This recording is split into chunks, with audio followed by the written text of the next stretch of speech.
The importance of rig testing to Rolls-Royce products is absolutely vital. It plays a major part in ensuring the products are best in the world. The Mechanical Test Operations Centre, known as the MTOC facility, here at Rolls-Royce Deutschland, the Dahlewitz just outside of Berlin, offers some of the best rig test facilities anywhere in the world, if not the best. So people that work here tend to stay a long time.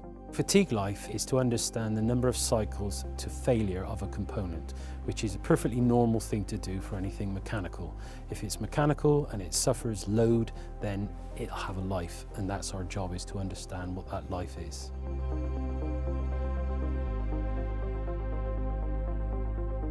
So we're surrounded by 13 vibration test cells. They're made to hold back noise. And in fact, if we look at this cell here, there's a test going on in there right now. It makes a noise level equal to about 135 dBA, about the sound of a jet engine taking off. But you can't hear a thing, although it is very noisy in that cell. This is a typical cell. This cell is currently set up to do fan blade testing.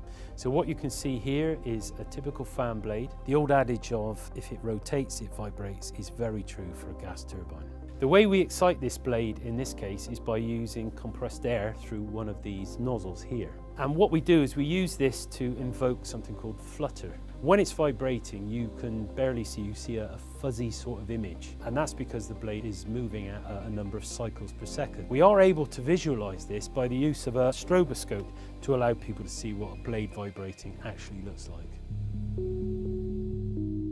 Another form of excitation is provided by the use of piezoelectric crystals. And we have a very unique form of here, which was invented by one of our young engineers, a fellow called Mike Lindner. The Lindner exciter as a technology has been very important to us, so we've patented that, along with several other inventions that we've carried out here.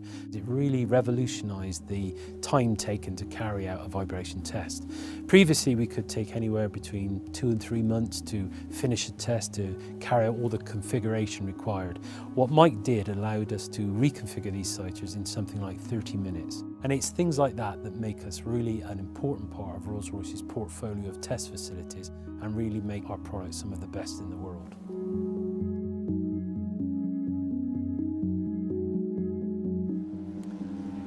So we find ourselves now next to the general spinning facilities, or known as the GSF for short. And what we do here is we spin components such as turbine discs or fan blade discs. The way it works is we build the test article underneath the lid of the spinning facility.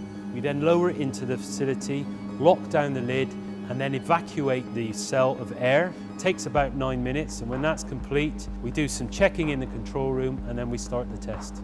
We can apply heat up to about 1400 degrees C, and we can spin up to about 40,000 RPM, which is helicopter speed. One of the test facilities we have here is the LSSF, which stands for the Large and Special Spinning Facility. It consists of a 14-metre long vessel, which is just short of about 7 metres in diameter. This is a one-off facility in the world.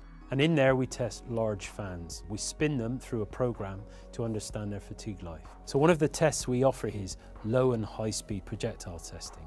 And this simulates what happens if a gas turbine suffers a bird strike. We cast a gelatine rugby ball shaped object which simulates a typical bird shape.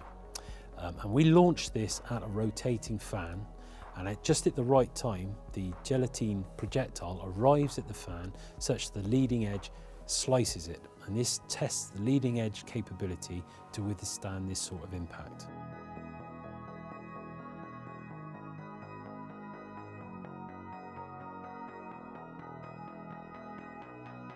So in here we test anything from purpose-made test specimens right through to components from in service where we're perhaps carrying out some improvements. In the facility we have somewhere in the region of 40-50 different machines that offer a plethora of different test types, from simple tensile testing to the more complicated test types such as crack initiation or crack propagation. One test type that we've been working on is thermomechanical fatigue. So we've worked very hard to optimize this, and now we are world leaders in this particular test function. This differs from others in that we control not only the load, but also the heating rate and the cooling rate simultaneously. So carrying out the testing in this way allows us to produce a result that more closely represents the product in flight. The future of Rolls-Royce, and testing in particular, is very exciting for us. We've got some new products coming in the near future, which means that we have to have equally new test types. We really look forward to it. We're very proud to be part of it.